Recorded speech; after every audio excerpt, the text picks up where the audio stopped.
Ben Simmons, you cannot allow that to happen. You either have to go to the rack yourself, find your big man Embiid, or look for Tobias Harris. We got the Eagles.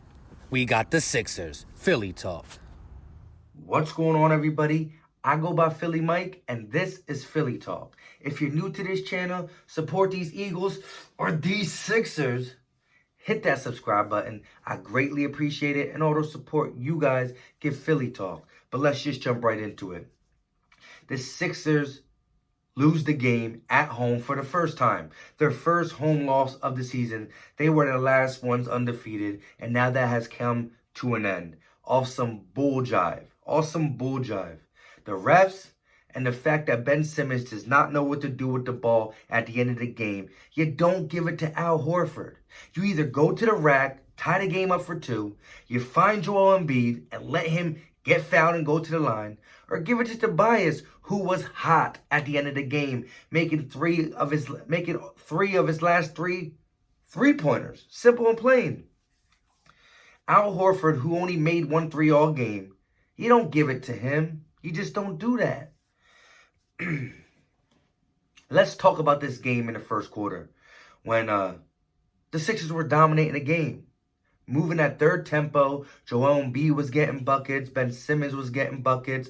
Matisse Thybulle got a couple steals, fast breaks. He only played 14 minutes because you got all the starters playing heavy minutes. The lowest starter who played minutes was 32. That was Al Horford. You had everybody playing 35 plus, except for Al Horford, who played 32. That brought Matisse Thybulle's minutes all the way down to 14. The dude can play defense. He got a spot up 3. You're going to have to find ways to get him on the court. You're just going to have to. Upsetting. But let's talk about this second quarter, which really ultimately led to this needing to come back. In the second quarter, Miami Heat switched to a zone. The zone really killed us. It killed us. The Sixers did not look to get Joel Embiid the ball. They just didn't even look in the paint because of the zone. They stayed on the perimeter. They started shooting threes. They shot 30% from three-pointer this game. They continued to shoot threes mainly in the second quarter, which allowed us to fall behind. The Sixers got outscored by the Miami Heat 37-19. When you're at home and you're undefeated at home, you cannot allow to go 37-19 in a quarter. You can't get outscored by 18 points at home. I don't care who it is. At that time, Brett Brown has to call timeout, regroup, and just buy a bucket. Stop shooting threes and get a bucket. Get to the free throw line. Get to a layup. Do something. Get an easy bucket. They ultimately get outscored 37-19 in the second. Go into halftime. The third quarter, same thing. They started not trying to feed Joel, the same thing.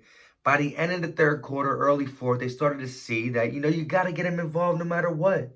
Bam Adebayo is a good center. But I don't care. When in doubt, get the ball to Joel Embiid. You go into the fourth quarter, still down by like 13. Then they start throwing up these prayers.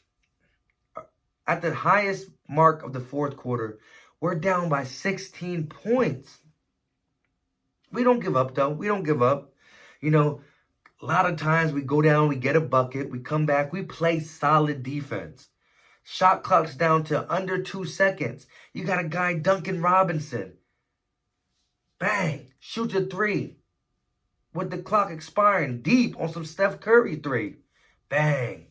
You get another bucket down low. You play defense, good defense. Al Horford blocks somebody with the shot clock down to like 5. That point guard, Nunn, grabs the ball, throws it up, legitly just chucks it. Boom, right off the glass. 3. So every single time the Sixers try to fight back with a good defensive stand, getting a bucket when they need to, if it's either in the paint with Joel Embiid, just moving the ball, doing what they need to do, the Heat answer with something that shouldn't happen.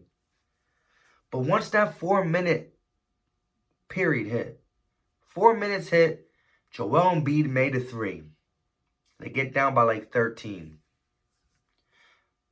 Right after that, Josh Richardson hit 2 threes. Tobias Harris hit 3 threes. Not in any order, but we're talking about 7 threes in the last 4 minutes between Richardson, Harris, and Joel Embiid. Ultimately bringing us down to where you see, again, someone who shouldn't be banging threes, you know? What's his name? Damn, forgot his name. Derrick Jones. He's known for dunking. So Derrick Jones bangs a 3, ultimately putting him up again by 5 points. 5 points. And what happens? We come down, throw the ball to Tobias. Tobias hits a clutch 3 in the corner. A clutch 3 in the corner. To go down by 2. They foul. None.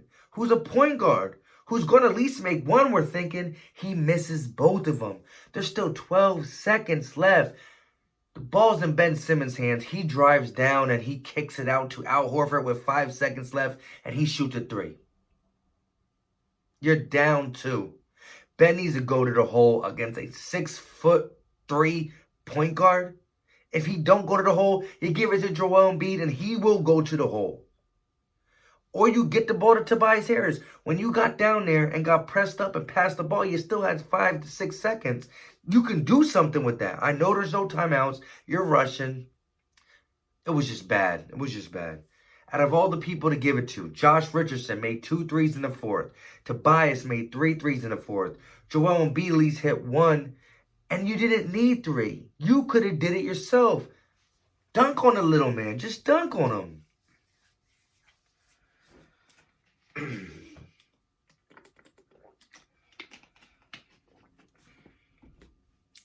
To rally back and then ultimately lose the game like that hurts. That hurts.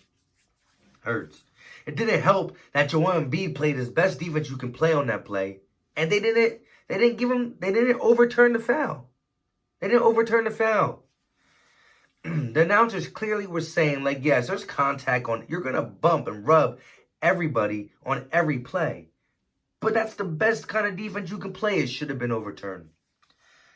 But I can't even cry over that because ultimately we had a shot, 12 seconds down by 2, no timeouts. Ben Simmons dribbled down, like I said, kicks it to Al Horford.